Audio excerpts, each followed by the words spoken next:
नमस्ते भारत। अब हम आगे बढ़ रहे हैं। सरदार जी की जो मूर्ति है, जिसको स्टैच्यू ऑफ यूनिटी कहते हैं, उधर, लेकिन धूप बहुत ज़्यादा है। हम राजपीपला जा रहे हैं। राजपीपला से 17 किलोमीटर आगे है। हालांकि अभी हमको 33 किलोमीटर राजपीपला के लिए जाना पड़ेगा और उसके बाद 17 किलोमीटर आगे जाएंगे, तब जाके हमें सरदार सरोवर बांध में जो सरदार वल्लभ भाई पटेल जी की मूर्ति बनी हुई है, जिसको स्टैच्यू ऑफ यूनिटी कहा जाता है, वो देखने जाने वाले हैं। और चूँकि धूप बहुत ज़्यादा है, आप देख सकते हैं, और चूँकि गांव का क्षेत्र, इस कारण से गांव से गुजर रहे हैं। वो हमारी साइकिल है, ये एक भाई साहब का शॉप है, छोटी सी, उन्होंने बढ़िया टप्पर वप्पर बना के रखा हुआ है। माहौल बहुत बढ़िया है, बहुत ही शांति है। बैठे थे तो उन्होंने हमें केले ला के दिए कि बोले देसी केले खाइए, तो बहुत ही अच्छा लगा। उन्होंने हमें केले दिए, अभी केले खाने वाले हैं। और वो हमारी साइकिल है। हमारी भारत यात्रा का 255वां दिन है और अब हम स्टैच्यू ऑफ यूनिटी जा रहे हैं, सरदार सरोवर बांध में, जो सरदार वल्लभ भाई पटेल जी की जो 182 मीटर की जो प्रतिमा है, वो देखने के लिए। और बहुत ही अच्छा माहौल है, बहुत ही सुंदर है। विश्व के सभी देशों के लोग वहाँ पे आते हैं, न केवल भारत के, और देख के जाते हैं। और बहुत ही अच्छा देश का गुणगान करते हैं, न केवल गुजरात का, बल्कि ये सब जो छवि है, किसी क्षेत्र में अगर कुछ अच्छी चीज़ होती है तो उस राज्य का नहीं, पूरे के पूरे भारत का नाम होता है। तो ये हमारे लिए गर्व की बात है। और जो सरदार जी हैं, हमारे सरदार वल्लभ भाई पटेल जी, उनको लौह पुरुष कहा जाता है। इस कारण से उनकी लोहे की प्रतिमा बनाई गई है। उनकी जो लोहे की प्रतिमा है, वो पूरे देश के जितने भी राज्य है, वहाँ से लोहा बुलाकर बनाया गया है, ताकि सभी का सहयोग उसमें रहे।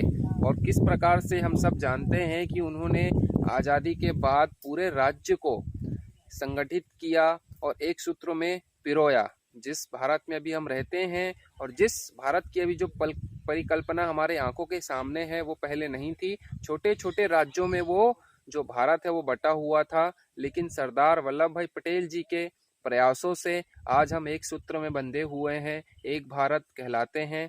और जो हमारा जो संघ है, भारत संघ, वो इस रूप में जाना जाता है। इतने सारे राज्य हैं, लेकिन उसको एक सूत्र में बांधने का जो प्रयास किया था, वो सरदार वल्लभ भाई पटेल जी ने किया था। तो हम वहीं जाने वाले हैं और बहुत ही सुंदर वहाँ का जो दृश्य है वो देखने वाले हैं। साथ ही साथ आपको भी उस जगह का दृश्य बताने वाले हैं। तो अभी एक जगह पे रुके हुए हैं, बहुत ही अच्छा जगह था। गाँव से चूँकि गुजर रहे हैं, एक स्कूल भी दिखाई दिया, जो हम आगे आपको वीडियो में दिखाने वाले हैं। गांव का जो स्कूल है, किसी बड़े शहर के बड़े स्कूल से कम नहीं है। बहुत ही सुंदर था, बहुत ही अच्छा था। वो भी वीडियो हम अभी आपको डालने वाले हैं आगे के जो भाग में है उसमें। और अभी आगे जा रहे हैं और हमारे अनुभव आपके साथ में इसी प्रकार से शेयर करते जा रहे हैं। अभी हम एक स्कूल में गए थे, हॉस्टल था बच्चों का। वहाँ पे पूरी पब्लिक के सहयोग से वो स्कूल हॉस्टल बनाया गया है। वहाँ पे बालिकाएं ज़्यादा है, क्योंकि वो क्षेत्र वनवासी है, वहाँ पे वनवासी रहते हैं। तो उनके कल्याण के लिए समाज से डोनेशन फंड इकट्ठा किया जाता है और उस फंड से उनके कल्याण के लिए उसको खर्च किया जाता है।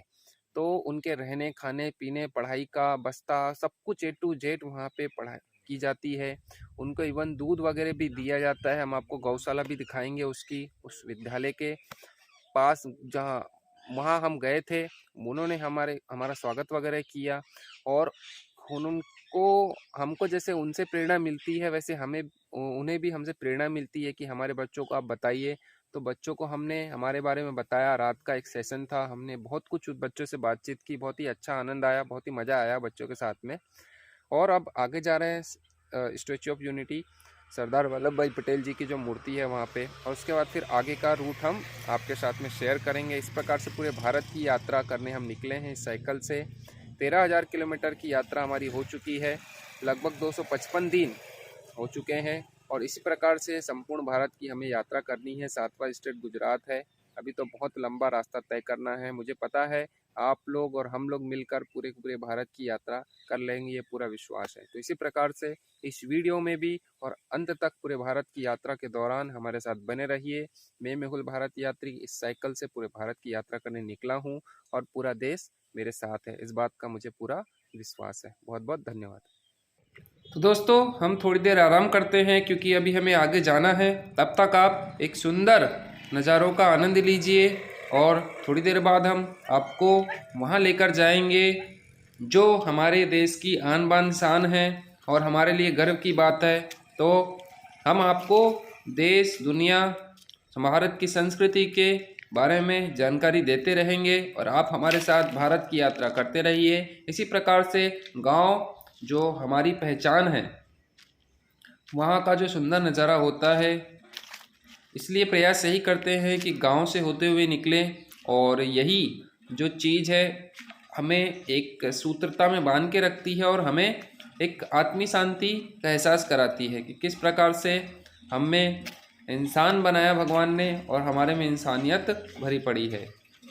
उसका ही एक सीधा उदाहरण आपको सामने देखने को मिलता है कि किस प्रकार से गाय अपनी प्यास को शांत करने के लिए एक लाइन से खड़ी है और दूसरा व्यक्ति उनको पानी पिला रहा है। तो ये हमारी गांव की पहचान है। बहुत ही सुंदर, बहुत ही शांत वातावरण है गांव का। तो भारत की जो पहचान है गांव से ही है। गांव की संस्कृति ही हमारी पहचान है। देख सकते हैं बहुत ही सुंदर गांव का माहौल होता है, बहुत ही शांति महसूस होती है। इस कारण से हमने विचार किया कि क्यों ना थोड़ी देर इस गांव में, इस जगह पर आराम किया जाए और थोड़ी देर हम यहाँ पर आराम करने के लिए रुके और बहुत ही सुंदर नज़ारे हमें अच्छे लगे। तो इस कारण से हमने आप तक चीज़ें पहुँचाने का प्रयास किया। यूं ही जुड़े रहे मैं और भारत यात्री के साथ में। जय हिंद।